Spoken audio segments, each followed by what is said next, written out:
What's up, you scruffy looking nerf herders, you Sith acolytes, you Jedi Padawans out there, every force wielding being in the universe, to another episode of Hops Geek News. We are your home for comic books, movies, TV shows, and of course, we typically feature a beer of the week. This week's episode is a really good one as we are going to be talking the Dark Disciple novel. It is Star Wars month, and so what better way to kick it off with Bad Batch ending?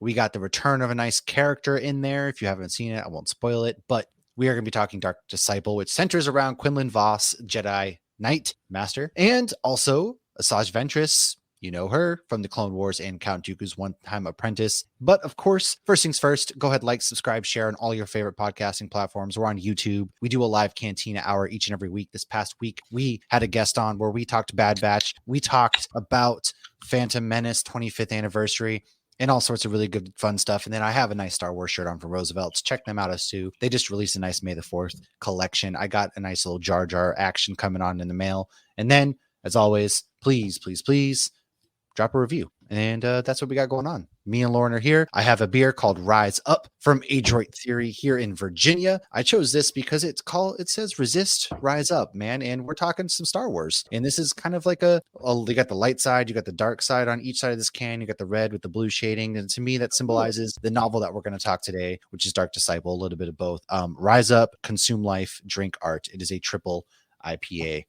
Lauren, welcome. What do you got? I do not have yacht money. That laugh made me think you had yacht money again, and I was about to just log off and go home, even though I am home. But I was going to log off and double go home. And there's still yacht money in there, and for like 5 seconds. And this symbolizes Emperor Palpatine on his yacht in Naboo. That would be really or funny. Jabba's yacht in the middle of the sandy dunes of Tatooine. Yeah, I mean, you can really connect yacht money to anything. So I'm actually drinking a beer you sent me a while ago from WeldWorks called Frozen in Carbonite Hazy Double IPA. So obviously, what better beer to kick off Star Wars month than this beer? If you're watching on the YouTube, you can see it's got Han Frozen in Carbonite. I will definitely post that one in the Instagram since I'm not drinking Colorado the same beer. Yeah. And I'm drinking it in totally the improper glass because this is a liquor glass. I don't drink liquor, but I found this for $3 in the Target dollar section area, and I had to freaking buy it because it's so pretty. Oh my gosh, I need to go to Target's dollar section. Is it there right now? Did you just find that? I got it maybe a week or two ago. They had a bunch of I gotta go to Target. Cute stuff too. They also had some mugs. They had Rose Apothecary if you're a Schitt's Creek fan. They had a Central Perk mug. So this is mainly why I do drive up now, so I don't get sucked into stuff like that at Target. I feel like anytime I go into the store now, I leave with stuff like this in a new bathing suit. But yeah, never skip the Target dollar spot because there's some great stuff in there you definitely don't need.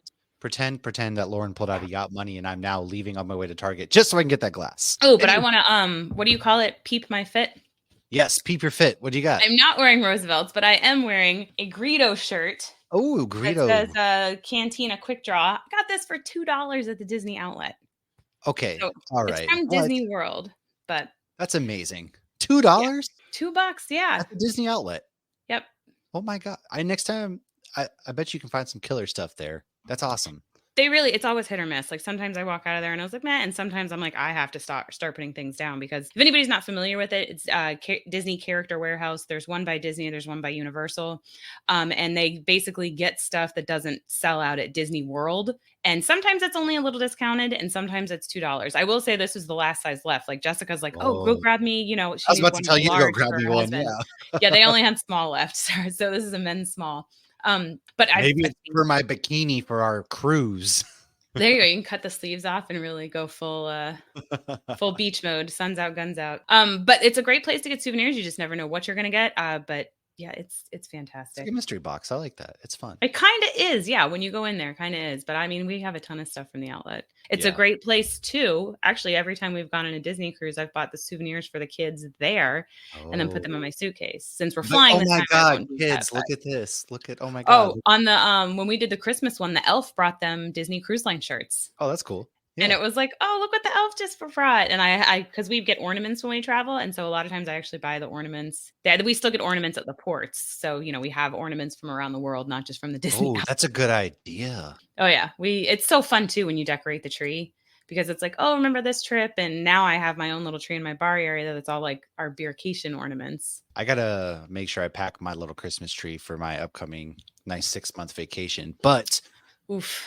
Speaking of vacation times and all that good stuff, if you're not familiar with the show, we typically start with what we're drinking. We go into what we've messed up on and looked into, what we've been reading or watching, some news, and then our main topic. So, Lauren, what have you been reading or watching this week? One of the main things I read this week was the second issue of Minor Threats: The Fastest Way Down by Patton Oswalt, Jordan Bloom, and Scott Hepburn. I'm really loving this. I'm sure you've heard us talk about this before. It's the one where we actually got to, interview Remy himself to talk about it. But this world, forget Patton Oswalt has anything to do with it. This world is just so much fun. They've created these unique characters. The Fastest Ways Down is the second 4-issue run, and it's also connected to the alternates, but you can watch it on its own. It's really like a mafia superhero kind of thing, but they're not even superheroes. They're actually villains. And the powers are very creative. Because nowadays, if you told me to create a superpower, like good luck finding one that doesn't already exist. So they've done it's really fun, and it's really funny, and it's really pretty, and it's also very dark at the same time. So can't recommend that one enough. Again, that's Minor Threats: The Fastest Way Down by Dark Horse. And Weapon X-Men is another one I've been reading. There's obviously Wolverine. Onslaught is not being very nice, so Phoenix gets a team of 5 different Wolverines. But what's really cool about this is outside of Jane Howlett, the other 4 Wolverines are from different storylines, including Old Man Logan. And at the very end, there's actually an index, and I wish every single comic book would do this. I think it would probably sell more comics, because I read the back of this and it's like, this Wolverine is from, Old Man Logan, issue this or whatever, or it's from X-Men this. And it tells you, if you want to go back and read more about this character, you can go read these comics. And like, I feel like we need more of that, other than just while you're reading it, those little notes like, see X-Men 97 issue. Yeah. That's a really clever idea. It's so clever. I like that idea. The other thing I watched, I did finish the Negan and Maggie show. It is not. This is not a series finale. The way they ended it, it's still ongoing. Basically, the premise is Maggie needs Negan because Herschel's been kidnapped, so she's forced to work with him. Because Negan had kind of excommunicated himself from Alexandria and all of those people. He found another woman and started a little family with her and everything. And that's kind of where he was when the show ended, that I remember. It's worth watching if you like it. I only watched it because we still had AMC Plus, and I forgot to cancel it. So I'll probably be watching the Daryl Dixon show too. This is how they get you, dude. This is how they get you, man. I think AMC is only like $5. Well, I went to go cancel it, and I couldn't figure out how to do it on the damn TV. I don't remember where the hell I dude, you got like $14 for, like Disney Plus, like $20 for Netflix, and then you have, Amazon Prime's another whatever added. We have cable now, and then you have cable, and and then you have, it's only $5, and then you have Paramount, and then you got Peacock, and all that adds up, man. It really does, and it's freaking crazy. 25 for Dune alone, so this actually seems like a deal. We're not HBO bringing money into this podcast, god damn it. I got to watch the Heat games were on HBO Max for the finals. They were. Some of the Bruins games have been on HBO Max as well, which is pleasantly surprising. And a lot of the NBA, I like that because TBS and TNT. So I have been watching some of the Celtics Heat, some of the other NBA games. I watched some of the March Madness. Yeah. And then the Bruins have actually been off and on there too. But you had to have known. Nice. Well, I wouldn't be surprised if like I know a lot of people that aren't as big into some of the sports as they were, because it's just so freaking inconvenient. Trying to watch sports is super inconvenient. Like baseball, for example, it's impossible to ever be able to find the right channel or anything, because it's always blackouts and everything like that. Football's similar. And like, for example, tonight's Bruins game's actually on HBO Max too. So it's like kind of wild. I don't know. Nice. But even like if we want to watch a Heat game, pay for a package. Oh no, you can't watch it tonight because the Magic are playing because they're local. Yeah. And then what's super annoying is like, every year, the Heat come to Orlando. So usually we always go to those 2 games. Yeah. But what's super annoying, even like this year, like I didn't, neither of the teams are super great, but nosebleeds are like $5 when they're playing the Pelicans, and then like $75 when they're playing the Heat. Of course. Because they know that's how the market works, man. And they know that half of South Florida has moved to Orlando. Those sons of bitches. Yeah, nobody hates anyway. It's not like sports is just insane. But is that all you've been reading or watching? Started Dead Boys Detective, but I did not finish it. I'm 3 episodes what episode? in. 3 episodes in. Okay, so I did watch the whole season. I will say it's 8 episodes. Netflix. I really liked it. It was initially supposed to be a Doom Patrol spinoff. However, Doom Patrol ended, and then they didn't carry forward. They recast the leads, and then Netflix picked it up, and now it's a part of the Sandman universe. Yeah, so they kept Rowena. I forget her name, but she's Rowena. She's the night nurse. Didn't mind her so much in this. I really hate her in Supernatural, I I think he'll think she come to love her. overacted the fuck out of it in Supernatural. That's why. Whereas this, she's a little bit more calmer. But yeah, so really, really good show. It's a part of the Sandman universe. The only thing that has to do with Sandman is death is the same as in Sandman. Um, no word on if it's going to get a Well, 'cause season they're two. both A Neil lot of Gaiman. I think they will. I feel like it's well, taking off. it's Netflix, right? That's I mean, true, but Netflix usually doesn't cancel till people are 3 seasons in. you're right until the third season. So, but it was the most watched show on Netflix right now with like 4 million on the day it dropped, which is really impressive. So I'm So sure did it's it going to be season 2, but who knows? end It's with closure? Netflix. Yes. So they wrap it Okay. up where if they did not continue the show, you're going to be satisfied with that ending. However, they also left it open enough to be like, oh, this is where they So they could knew what go they were doing. further on. Yeah, like it's very neatly wrapped up with the possibility that, hey, guess what? If they do go into another season, you're good to go. So Right. we'll see. I did finish Bad Batch. The season series just wrapped up. Go check out our thoughts on the Cantina Hour episode that's out. And then I watched X-Men. Oh, Did you get X-Men was so good this week. man? So spoiler alert, 3, 2, 1. If you haven't watched X-Men yet, that was a heavy episode. Again, like it's kind of intense. We get Wolverine and Nightcrawler have like the best fight sequence this That entire season. music. Like it's Yeah. like Nightcrawler. Kurt's got the swords, even with his tail. He's got 3 swords. No, you have 9 Wolverine, reasons. yeah, and like they're going back to back, just cutting down the people. You know, Bastion had his own plan out there, but Mr. Sinister says he's playing him. Magneto breaks free and now has basically declared war on His humanity. I feel like he should go do Calvin Klein ads. Oh man, he was in his little black Speedo. I was like, He all was right, looking Magneto pretty good up fucks, there. dude. This is what Did you Magneto's packing under that suit. All right. you see Megan from Marvel, Yeah, the Megan. Yep, gangster? yep. Yeah, she posted the scene from 10 Things I Hate About You with the younger sister that's like, if you have black underwear, that means you want to have sex one day. And there was a picture Yes. of Magneto. Dude, Magneto fucks. That's what he's packing. I mean, he was with Rogue, right? The last time he was in his suit and everything, he was looking Yep. to get some from Rogue, so he packed his sexy underwear that night and never got to change out of them. That was amazing. There was a moment that they flashed the city and they actually showed the Twin Towers, which I thought was really interesting Oh because yeah, even well, though because obviously this Spider-Man, was yeah, 97, but yeah, right. Like Spider-Man, they took it out of the Spider-Man movie. But it was, I mean, and after 9/11 happened and Friends, they stopped using that view yeah. of the Twin Towers, but obviously they didn't change that in the old episode. So it just kind of took my breath away for a second because I'm so used to not seeing that anymore. It's It's is like interesting. almost like a ghost when you see them. But Well, you got to be such a staple in New York City for so long that we yeah, became accustomed to it, and then we had to get used to life without it. And yeah, so anytime you see it again, it kind of reminds you of a life that definitely is dead in a way, if that makes sense, because everything changed after that day and the whole world got reshaped. So I was with you. I was like, oh damn. And then we even yeah, got the Spider-Man cameo, which is pretty cool. He doesn't speak anything, but it's the original Spider-Man from the 90s. That was cool. that was cool. That was very cool. But No, no, I loved this episode. It was yeah. right up there with the one with Gambit. And Professor Xavier decided that he was going to grace the Earth with his presence again, and he got the whole ending of the episode was "To me, my X-Men," and now it looks like they're about to do battle with Magneto again, as we kind of figured was going to happen at some point, because Magneto's not going to stay a good guy forever. No, but Magneto was right. Oh man, that Magneto is right sequence was pretty. Yeah, it's so heavy in a sense that's like there's no good and bad. Everything's blurred. The lines are blurred. It's gray.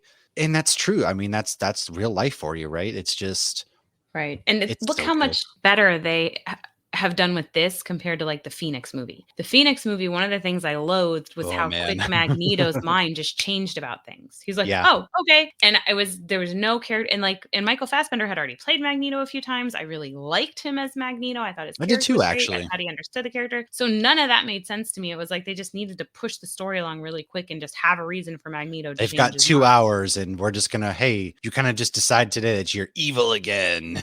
Yeah, it was just like, All right. no, you don't change your mind. That nobody's that open-minded, I Unless guess. you're Anakin Skywalker in Revenge of the Sith, but Well, that was different I know though. I'm messing I around. feel like That's my that's favorite how Star Wars bad movie. that character development was for Magneto and Phoenix. Was I think Yeah. Anakin Skywalker was more justified without watching the Clone Wars cartoon, Yeah. watching Yeah. just the movie. Yeah, that's how bad that was. It Okay. was good though, but yeah, we're getting ready to wrap up the season here soon. And then I read a couple things. So the first thing I read was the Flash annual from DC Comics. That was a pretty solid annual. I like sometimes with the Flash, it just feels like they don't know what to do in a story Say with the that rushed. Flash. No, it's more of like with the Flash, they kind of get, oh, everything has to be like this. They try to outsmart themselves sometimes because the Flash can time travel and do all sorts of timey-wimey stuff. Oh. And so sometimes I feel like they try to get too smart with their plot and their things. So that's kind of how it feels. But it was solid overall. And then I read Space Ghost, which came from our pal David Pepose, man. It's the revival of an old 80s hero, man. And it was good. It was straight action right out the gate. Very good comic book. David Pepose, man. He is talent like I haven't seen in a while. He's got the chops for comic books. If you have not read any of his stuff, man, the last year of that man's life has been some of the best works. Just everything he puts out, you're gonna want to pick up and read. It's so damn good. He's putting out a lot lately, it seems like. He is like Punisher, man, Savage Avengers, dude, like Moon Knight, City of the Dead, Space Ghost. Like he's doing some really good stuff, and don't sleep on him. Do not sleep on him. I hope some people picked this up this past weekend at Free Comic Book Day because it was Free Comic Book Day. So I hope you guys pick some of that up. Oh, Space Ghost is in Free Comic Book Day, or you're saying grab it when no, you no, go? I'm saying when you go to your local comic book shop. I I hope got people you. picked I was that like, up. oh shit. No. But hey, pick it up, man. It's this past weekend was Free Comic Book Day. I hope you guys got some good hauls. But aside from that, that's all I got. Let's go into some news. Just got a couple bits this week. My Adventures with Superman season 2 premieres May 25th on Max. I really enjoyed the first season. It's super good. I hope you guys check that one out because wicked good. Aside from that, June 13th is the official premiere of The Boys. I don't know if Cannot wait. I We think we've will talked do an about that. episode before that to catch people up. Oh, we've definitely. I've even done a TikTok about it. They just posted new posters today. So That's it's what like it at was. the forefront of everybody's mind. Yeah. That's right. But before that, we will do a recap of seasons 1, 2, and 3, and we'll probably go into a couple of the new characters we're expecting, including Jeffrey Dean Morgan's character and Chuck's character. Rob Benedict is going to be in this too. Oh, yeah. I don't know if he's from the comics. I honestly haven't looked it up at all. I just know he's going to be in it, and I saw him in the trailer. Nice. Yeah. And then X-Men 97 has an Airbnb, which is actually in Westchester, New York. The lottery is getting ready to open, I believe, tomorrow, May 3rd. So it's already passed. If you've entered it, hopefully you got it. I know for a fact it's going to be absolutely insane trying to get there. Obviously you're not going to be able to book it right away, but some looks inside of it. It's like, it's got the animated posters. You get the suits. Like there's a Sentinel head on the lawn. It looks so it's just wicked cool, man. So I would love to be able to do that one day. Hopefully that's something that stays around because it would be so cool to rent that out. And then last thing I have is Mikey Day and Ryan Gosling. I know that they did an SNL skit as Beavis and Butthead, but they actually just hit the red carpet for Fall Guy as Beavis and Butthead, and it's the best thing I've seen. I just had to plug that real quick because it is so cool. Ryan Gosling is like one of the coolest guys in Hollywood right now. I've got a mega man crush on that dude. Did you watch the SNL clip? I did. Yeah, it was hilarious. All right. Well, and the one girl, I've never seen her break. And she turned around and just started hysterical laughing. They must not let her see them until they started recording. Probably. I would imagine so. Dude, they're so... And Mikey Day, man, he's one of my favorite hosts because he does Is It Cake? And that's one of our favorite family shows. He's hilarious. He's one of the best food TV shows hosts. And then Ryan Gosling, dude, his job is beach, man. He's the best. But that's all I got. What do you got? I don't have too much either. Just a couple things. Cobra Kai is wrapping up this year or this summer. So July 18th, there will be 15 episodes. It says it's a 3-part event. So it's coming out in July?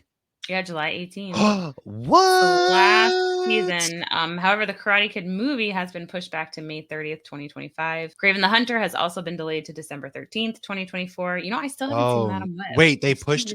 Madam Web's coming to Netflix May 2 weeks, May 16th, I believe it is. Okay. We Sauced Ones, Patreon exclusive on that one. That might be a great one to kick off Sauced Ones. We're gonna have to kick off our Sauced Ones with Madam Web when it hits Netflix. I was already thinking, am I really gonna have to watch this? Because I heard nothing but bad things. We're gonna get drunk and watch Madam Web. Subscribe to our Patreon, everybody. Basta trailer is out. Oh, speaking of movies that we don't need. I mean, I'm still going to see it because I'm obsessed. I'm not obsessed because Lion King is my all-time favorite movie. Actually, I watched Lion King this week. Josh asked Logan if he wanted to watch it because his birthday party is going to be Lion King themed because he wanted it to be King themed. And when I searched King themed parties, on Amazon, Lion King came up. So we're watching it and I was like, oh, I'll turn the music off for this. I'm like, you're going to want to put Lion King on real loud because mommy knows every single word of that movie. So because I love the Lion King so much, and we are doing a Lion King episode this June as well to celebrate the 30th anniversary, I will see this. I don't really know what they're doing though. I feel like the trailer didn't show much as to the plot. I don't like the live action. I didn't watch the last live action Lion King. I did. I liked it. I didn't love it. Kaylee walked in and she goes, "This is unsettling," and she walked out. Kaylee, you and me both, girl. Like that was my thought process. It just looks weird. I don't know. But then meanwhile, I heard there's like rumors for the Hercules live action movie by Guy Ritchie apparently is in development. That would make sense. A Hercules live action. That makes total sense. But if Guy Ritchie's doing it, dude, I'm in. I'm so in. Here's the thing. The live action with the animals is not live action. It's CGI. I feel like that's the big difference. It's like one thing if you have like live action Ariel and like parts are CGI. You mean they couldn't get real lions to reenact this movie? I think they tried, and after a couple trainers gave up. That's crazy. You think you know a guy. But we will get more into that. If you have not seen Lion King 1.5, the animated one, highly that's hilarious. Recommend watching that. It is freaking hilarious. I might actually rewatch that before we do our Lion King. I'm going to actually. So maybe we'll break down 1, 2, 1.5, and we can. We don't need to go beyond that. We're good. We don't need to do more than that. We're good. We'll see. We'll have a guest that day. We'll see what Richard wants. Richard Nebbins is coming back from the direct. Yes, he is doing killer things. He'll be joining us. So. My last piece of news is actually some Star Wars news before we get into Quinlan Vos and Asaaj Ventress. On May 10th, The Simpsons will release a Star Wars special on Disney Plus called May the 12th Be With You. I don't know why it's called that. They've done Star Wars specials in the past. I don't know either. I don't watch The Simpsons. And it comes out May 10th, so it's not even coming out on May 12th. I saw a beer today that was from a local brewery that said The Simpsons did it first, and I almost picked that up for some reason because I was looking for Star Wars themed beers, and I was like, for some reason, this speaks to me. Had I read your notes, I would have picked it up for this exact reason. Well, if anybody does not know, if you go on to Disney Plus has so much good stuff in there, it's just there's matter so of much. That's the problem. Is there's so much good stuff. But The Simpsons, when they bought Fox, The Simpsons actually did a really funny like nod to Marvel and a really funny thing for Star Wars as well. So if you just, it's probably under Simpsons. Well, the Treehouse of Horror is like a classic. Like that's one thing I'll watch because I like the Treehouse of Horror. But I'm not really like South Park, Simpsons. Like I never really got into those kinds of shows. I wasn't allowed to watch South Park. Dude, it came out when you were like 35. What do you mean? No, it didn't. It came out when I was like in middle school or something. Oh, you asshole. I'm going to look it up. You're right. Anyways, let's go into our main topic now. We're going to be talking about Dark Disciple, the novel starring Quinlan Vos and Asaaj Ventress. We'll see you in a hyper minute. Welcome back. I don't know what a hyper minute is. I don't know what I was trying to say there. I'm just trying to throw Star Wars puns in anywhere I can. It's kind of cringy, actually, but I got a bad feeling about this. I do have a bad feeling about anything that comes out of my mouth. And we're going to be talking Star Wars, man. Dark Disciple. It's a very, very good novel. Probably like my favorite novel out in existence, if I'm speaking frankly. Lauren, what would you agree with that? Like out of the Star Wars novels you've read, it's probably my favorite Star Wars novel. It would probably be a tie between this and maybe one of the Thrawn ones. I think it would be between this and the first Thrawn from 2017. Fair. Heir from that's actually fair. Timothy. Well, not the Heir to the Empire. That was I think. The Timothy Zahn ones. Yeah, I didn't read the old ones. I've only read the new ones, and now I would kind of want to read the old ones, but I know that they're not canon at all, so I'm like hesitant on doing it. But I love this book.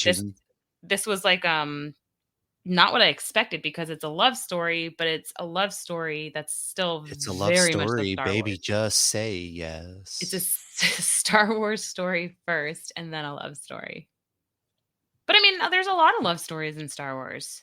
Star Wars is a love. I'm sorry, but if you go in and say like, I don't want love in my Star Wars, my brother in Christ, the entire galaxy turned into an empire because some dude couldn't contain his love for arguably the hottest woman in the galaxy, Natalie Portman. And then so he killed a bunch of kids and followed some saggy old man to kill the entire galaxy while his wife was dead. Star Wars is a love story, okay? It's so much love that it even brought a brother and sister to kiss on the lips. I really hope in the movie we get Bo-Katan and Mando doing it. Oh, they're gonna hats off. Get it? Leave the helmets. The helmet stays on during sex. Hey, this book actually came out July 7th, 2015, written by Christie Golden, released by Del Rey. I read it that fall when I was actually on my deployment to Qatar. One of my friends there, him and I believe I've probably told this story, but that is when the oh my gosh, what was the very first episode 7 came out, and we waited hours in line to go get tickets on the base to see this movie. I read the book for this I read a bunch of different Star Wars books during that time period because he would get them and then he would just like lend them to me to read. And so I read this on that deployment. One of my favorite Star Wars books, hands down. That was my introduction into this. But why don't you kind of kick us off here with some of your notes, Lauren? Take us away with some of the 2 stars of the book here. Yeah. So both of these people, just a heads up, we will be spoiling the book. However, spoilers the amount below. that we are spoiling, it still will make it that it's still worth it to read the book. Oh my God. I feel like this is going to be, here's your Tim Stanley cameo. I don't think we've had one in a while. This is a great episode for Tim, who refuses to watch the cartoons or read the books. So you're about to learn about two characters that I really hope they bring to live action. You know what's funny about this? The fact that he does not like the cartoons. This was actually supposed to be an 8-episode plot in the Clone Wars. This was originally supposed to be 8 episodes, little subplot in the Clone Wars. It obviously got cut out and turned into a book. I'm sure you probably going to say that, so I took over, but I'm sorry. No, you're good.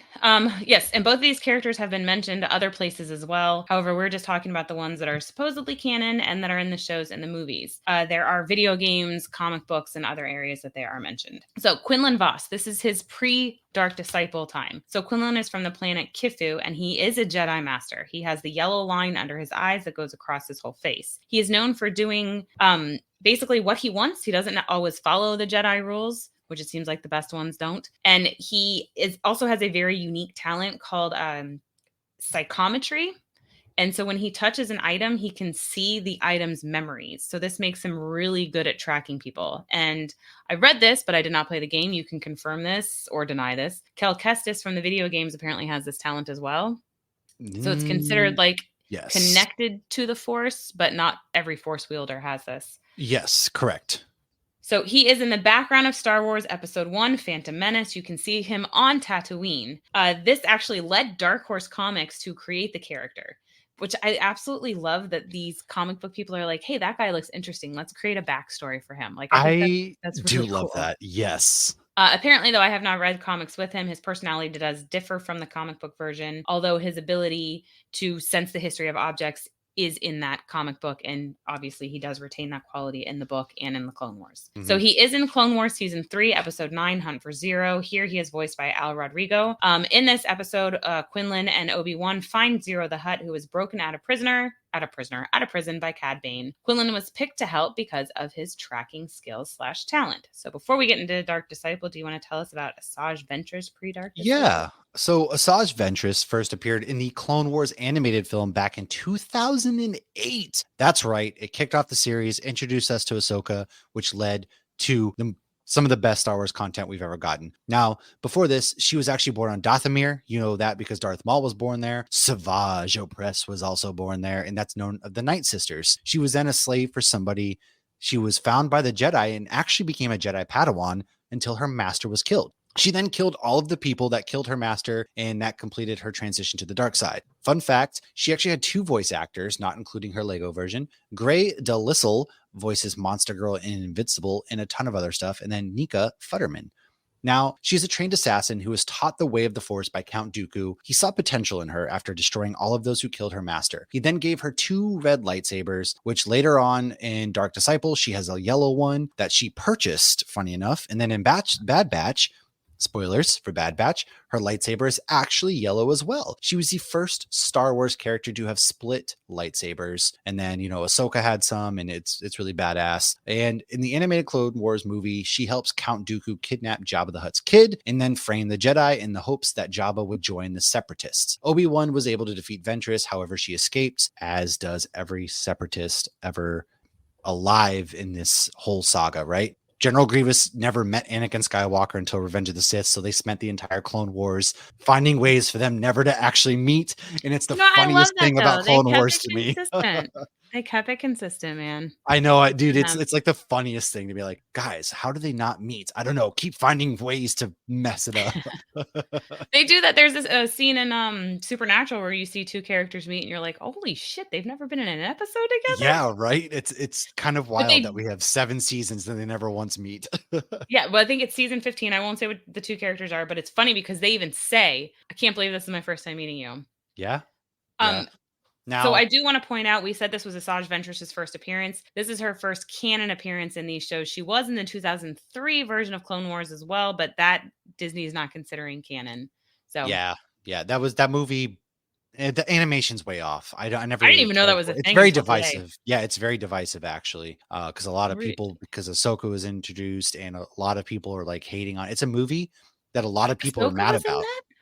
I thought she was. I could be just How talking out my funny is that? ass. Here, I'll But I'm look it up real quick. pretty sure she was. But I was like, why Uh, do they keep saying? Because I kept finding things with Clone Wars. I'm like, I thought it came out in '08, and then I kept finding things that said yeah, '03. there I'm was like, a oh, movie. this It is was actually a weird. movie. Yeah. So at one point, under Count Dooku's orders, she tries to convince the Toydarian king, the species that actually owns Anakin and his mom, aka Watto, to join the Separatists. But he told Ventress only if she captures Yoda before nightfall. Yoda, of course, beats her, and she again flees, which is a kind of a growing theme with the Sith or Dark Force Hey, they wielders. know when they're about to lose, and they get the I hell mean, out that's of fair. there. You live to fight another day, man. I got There you go. smart money moves right there, right? She tries to steal Jango's DNA Even at one fun. point to stop clone production. However, Anakin stops her.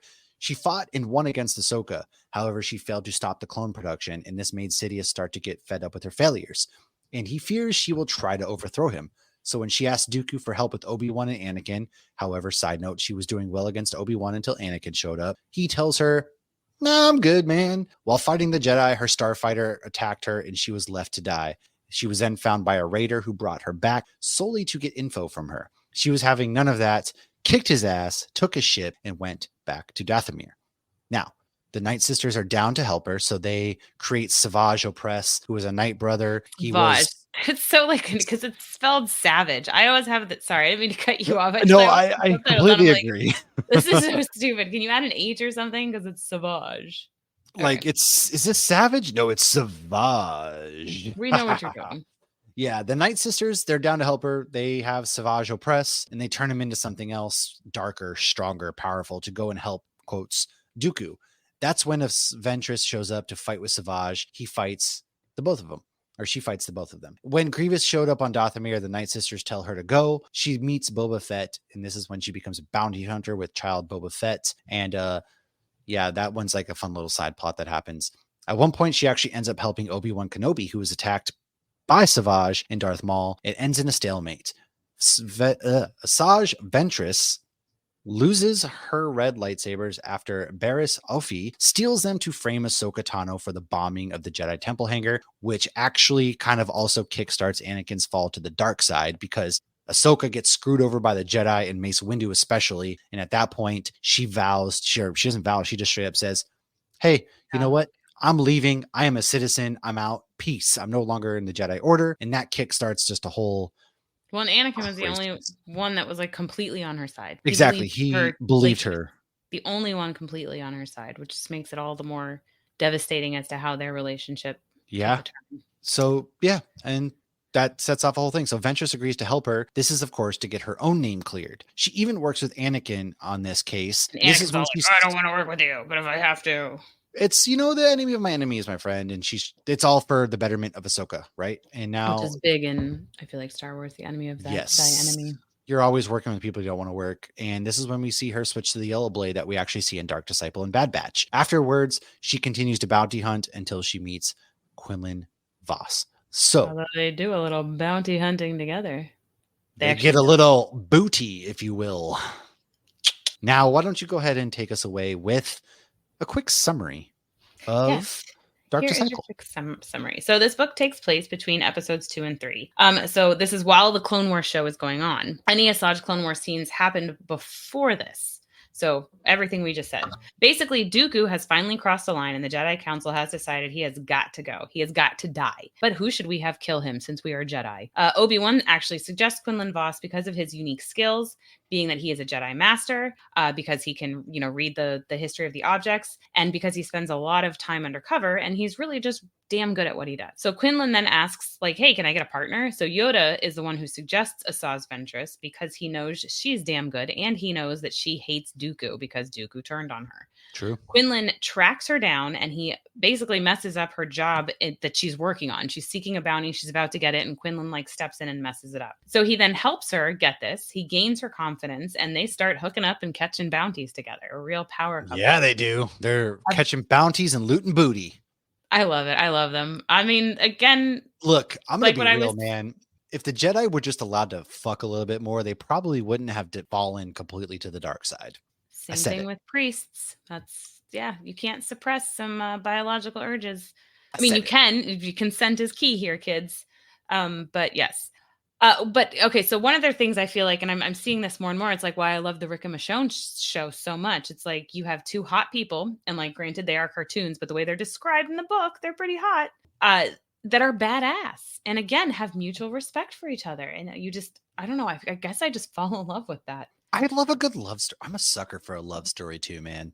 Especially it's like forbidden love. There's something like, yeah.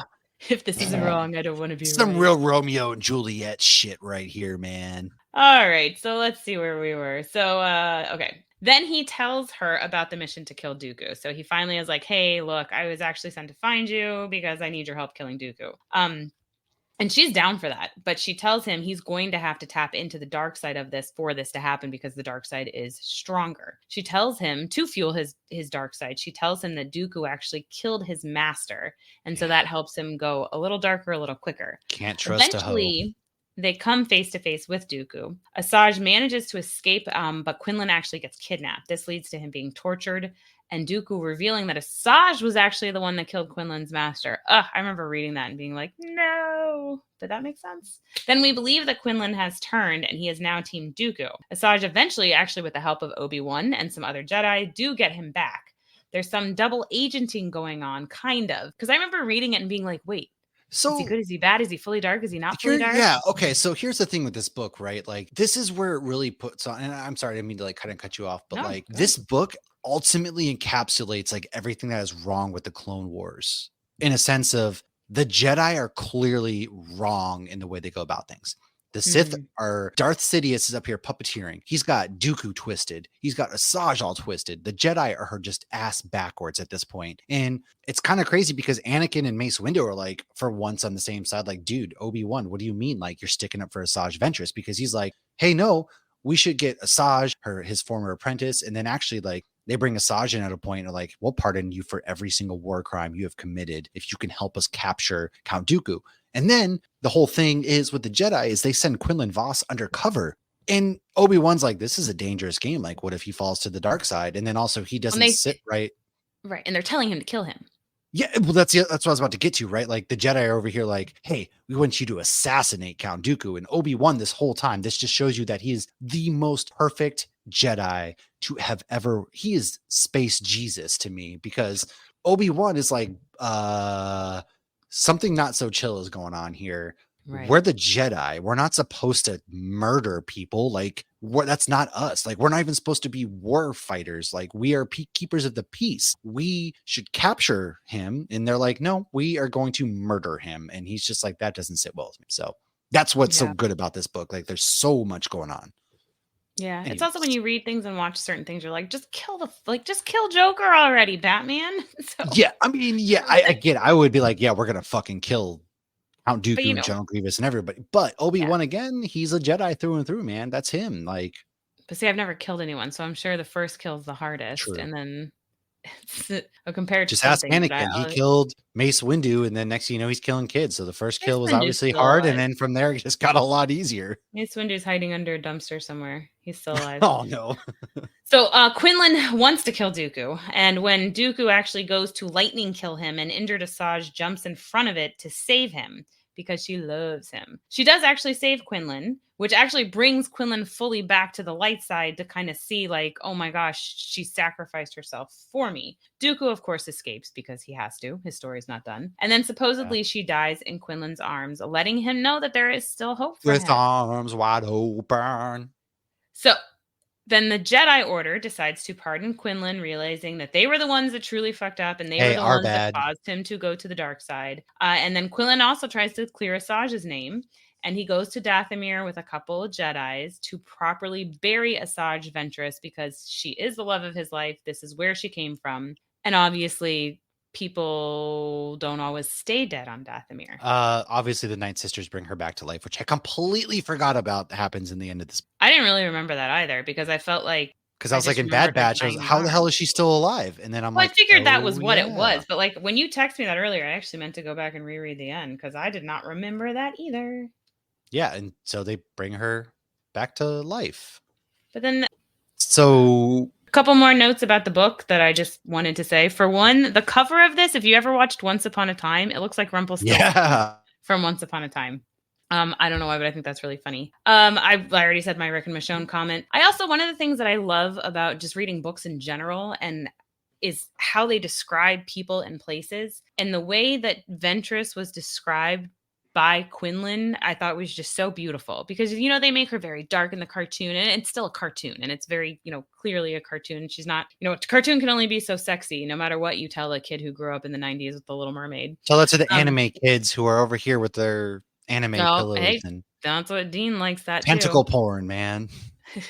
But you know, cartoon can only be so attractive, but the way she's described by Quinlan is just so beautiful. And also Obi-Wan even warns him about her beauty. And she uses her beauty. Which is weird because yeah, in a cartoon, she's definitely not, but name a really hot person in their cartoons. Man, I don't know.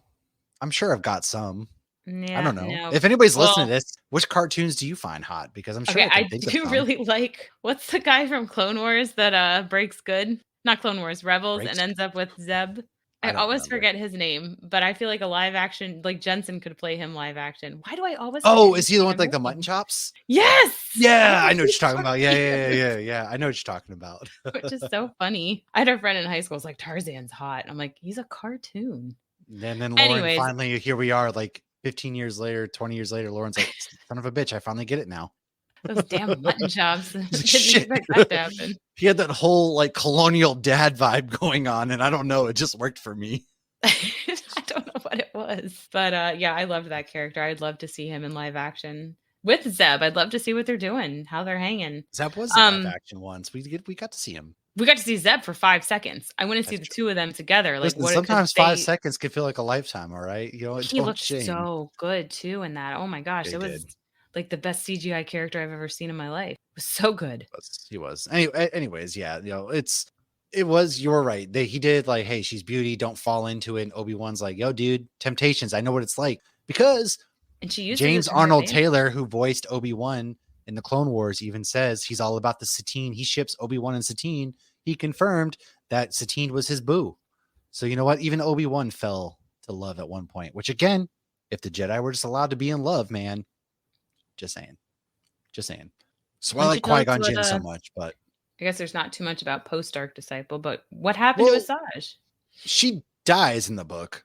Gasp. But she doesn't actually die because the Night Sisters, they're magic witches, man, right? She shows up in Bad Batch again, where she actually assists our crew. And she's kind of a bounty hunter, yeah. And that's one thing I like too is in Clone Wars for a period, she leaves, she becomes a bounty hunter with like Boba Fett and stuff. And you're just like, that's so fun that Boba Fett and her were bounty hunters at a point. And it just, that's the only like thing that I love about Boba Fett where they expanded on was the fact that she was with him for a time. He was a kid. That's what he Yeah. did after Django got his head cut off by Mace Windu. She kind of takes him in and teaches him the ways of bounty hunting and then going forward. But the witches on Dathomir, where she's from, they bring her back. Quinlan buried her there. That's pretty much probably why she's in Bad Batch. We see her with her yellow lightsaber. She tests Omega to see if she's force sensitive. She tells them all to lay low. And then I love the whole, like, they wanted to test my M count. And They didn't know what it was. yeah, they had no idea. And she's like, your metachlorian count. It's basically how much force. Like everybody has M count in them. It's not the only thing that makes you a force wielder, which I actually thought was pretty cool because she's an asshole in the Clone Wars TV show, but there are parts she's not. Right. Exactly. Like, and then when you read this book, that further deepens her character. Like, and then Quinlan Vos, like, he's not dead either because we get reference to him in the Kenobi show. He's clearly helping smuggle people around.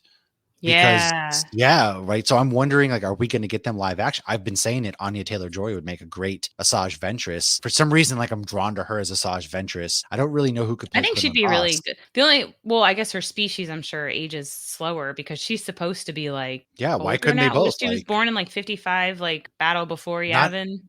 yeah, not everybody was sitting on the sands of I guess we're Tatooine and not there aged like yet. Alec Guinness and Obi-Wan. Poor guy. I mean, who's to say she couldn't be? I mean, the things I that I guess love actually about, it like, does add up because I'm thinking, like, we're not at she's not 55. We're not at the Battle of Yavin yet. So this is still Clone Wars. So yeah, that would make sense that she would be about 40-ish. she could definitely still be around. I mean, Cal Kestis is probably around. Obviously, Obi-Wan's dead, but if Obi-Wan wasn't dead, he's probably still around somewhere. Like, people age differently. She's not human, you Right. know? That's why I Like, didn't wasn't sure how slow she aged. and then who's to say, like, humans age like we do now, I guess, in this universe. It's a fake fictional universe. Why couldn't I mean, there Quinlan are Vos people still I be look around at and I'm somewhere? like, that person's younger than me. I see people and I'm like, wow, that person's my age. And then I go into a spiraling midlife crisis because I'm like, do I look like this leather purse over here? Like, what is Or happening? when you learn that you're not much younger than when the Golden Girls started. Oh man, I know. And then, like, you're just like, oh no. My son actually has been asking me. He's like, "Did you walk to school in the 1990s? Did Uphill you both did you ways. do this in the 1900s?" I'm like, and then like, The 1900s. The first time Brielle said that to me, and I'm like, what the Jesus, fuck? I'll Like the beat your ass right 1900s is here. like the year Shut 1900. your mouth. All right, so Blanche was 53 years old when the Golden Girls first started. So she was 13 years older than I Wow, am now. she looked like she was Betty White on her deathbed, but Yeah. Well, yeah. when the new Sex and the City came back, people are like, yeah, this is the Golden Girls. I was like, oh my God, it Oof. is. It is. But going back to Dark Disciple, man, because I know we got a lot, but I know they can never really do this as a live action story because They obviously could though. Sir Christopher Lee's dead. He's Count Dooku. Not to say like he is the defining Count Dooku. They could get somebody else, but like he's Count Dooku, man. So I don't know Oh, that they for the would. actual actor. Okay. I was like, he Yeah. doesn't die until after this. Got you.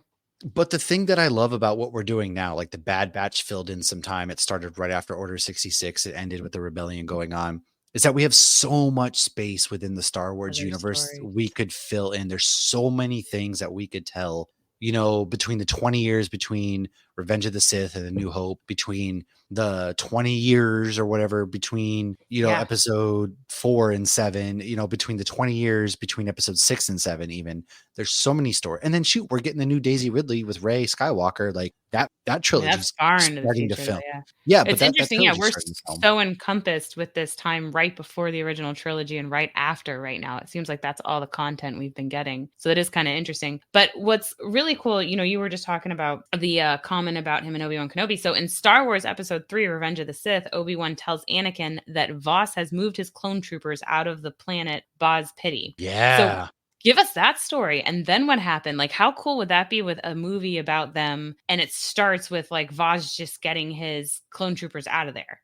And then, yeah, what you were saying, it's in the Jedi Underground Railroad. And, you know, that's very important too, because that means there's another Jedi who survived Order 66. But I Oh mean, they yeah. could really do a ton of fun things with this. And I would love for him and Ventress to meet back up. And how cool would that be if we find out Ventress was saving force sensitive people? And that's why she tells in Bad Batch, she's like, "Yeah, I don't think you're force Oh, sensitive. You don't need to worry about this. You need to just do this."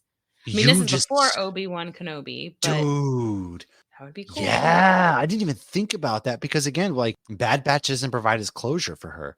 Kenobi No. doesn't provide us closure for. We could be exploring and whole like the one thing that I want if we're bringing Hayden Christensen back into this universe, give me a TV series that's 8 episodes, 10. I'll even take 6. It's Darth Vader hunting down Jedi, and We got then a like little bit of that we in did, Obi-Wan Kenobi, but like give me a series Disney where like the Darth comic book. Vader. Yeah, and then like I know I pitched this on the Cantina Hour, but Omega went off to be a rebel pilot. Give me the Rogue Squadron movie. Why don't you make it the Omega Squadron then? Because then you can have her leading her own squadron of rebel pilots in the during the Battle of the Empire. You have all Mm. of these characters you've introduced that are so big and now they're staples in the universe. There's so much I story to be still want told. live action Rex too. Oh God, I Dude, really I want live know, action like, Rex. and then Rex's story was never finished. Mm-mm. Rex's story, they saw him He in was on the Rebels. Battle of Endor. Yeah, and They say they that at the end of confirmed Rebels. He's still, and then they never showed us the Clone Rebellion yet. Like, I thought that's what they're going to do in Bad Batch. We never got the Clone Rebellion. So we can get a story about the Kathleen Kennedy needs to hire me because I got great idea. It's Great your job ideas. right here, just under this video. Great ideas, Kathleen. Let trust. Gonna be huge. But do you have any other thoughts on the book? Because man, I love this book. I loved that it showed the flaws in the Jedi. It showed that Asaaj isn't this heartless, gutless monster, right? And it also showed her that the Jedi were walking a very tedious line. Quinlan became dark side. He went back. He went forth. Like, it even showed that you need to almost have emotion to balance yourself out as a Force user. You know, not everybody's going to agree with that. I know a lot of people, the thought of a gray Jedi is very controversial. I'm not saying you have to be a gray Jedi, but again, you know, sex aside, you can't suppress natural human emotions or just natural, like primal instincts from any creature. Why would you not want Force sensitive people to procreate? That's how you get more Force sensitive people. Yeah, like obviously, you know, like you look at Han and Leia, like Kylo Ren, like he didn't just happen to be hugely Force sensitive. That was genetic. And then not everybody has to be a Skywalker to have Force powers either, which is kind of nice, right? Right. And I get that you're not guaranteed. I think to have a Force sensitive child like you, like a Palpatine's son, I don't think was Force sensitive. No, he wasn't. So I guess it skipped a generation there. But obviously, Luke and Leia were Force sensitive. So, or who's to say he wasn't? He could have been Force sensitive. He never tapped Palpatine into it. Was his dad. Like, Palpatine obviously wasn't going to give. That could be that he wasn't even going to play with it. I mean, aside from that, the whole idea of Palpatine having kids, anyways, you know, clones or not, like that's just a weird concept that I don't like. But whatever. I mean, there's some of the clone troopers have kids. Well, I mean, I guess Palpatine as a senator on Naboo before he got all creepy and saggy, like sure, just because he's gross. Okay. Yeah, that's my idea. But I guess he could have like faked it all on Naboo. Anyway, that's just neither here nor there. But yeah, man, I mean, I love Star Wars so much. I could talk Star Wars. This is why May is my favorite month on the podcast. I could just talk forever and ever. And next week, actually, Star Wars month continues with our 5 favorite characters and our 5 most overrated characters in the Star Wars universe. So I know my favorites. I don't know my overrated yet. I definitely know my favorites. I know maybe like 1 or 2 overrated. So this is probably going to be pretty divisive. I'm interested to see where we both land because we're not going to tell each other our answers beforehand. Okay, so we can't put it in the doc then. We're going to have to do separate docs. We're going to have to like keep it separate because I don't want to know yours and I don't want you to know mine. I like it's going to be good, man. Like genuine reactions. Yeah, we're going to know that you'll be surprised in any of mine though. Although as much as I would love to add one of them, neither of them are going to make it on there because I just feel like they're, you know, Quinlan Vos and Asaaj Ventress are not. They're not my favorite and they're not overrated. So I'll spoil that right now. I don't think I've seen enough from especially Quinlan Vos to be one way or the other. Yeah. I mean, I fucking loved him in this book though, man. Freaking loved him. Yeah, but man, it's great. Make sure you guys, as always though, please, if you want to see more, Cantina Hour for the month of May is probably going to involve a lot of Star Wars talk. We are going to probably throw in some Patreon exclusive episodes in there, maybe about the Rise of Skywalker we've talked about. And then of course, next week is our 5 favorite characters, 5 most overrated characters. We're going to be talking the movies, TV, all that kind of good stuff. So the only way you can do that is by subscribing on YouTube, subscribing on the podcast platforms, following us on social media. Hops Geek News is where you can find all of those things, man. And then if you want to support the show, you want to get involved in our Sauced Ones episodes that are probably going to start with Madam Web, where they're definitely going to start with Madam Web. We basically are going to watch these movies and see how many beers is it going to take for us to find enjoyment in a movie is kind of the premise. And we're going to bring Patreons on to talk about it. Patreons get to choose the movies and just a lot of fun, right? So the only way, again, patreon.com/HopsGeekNews. Thank you guys for hanging out with us, man. As always, may the Force be with you all.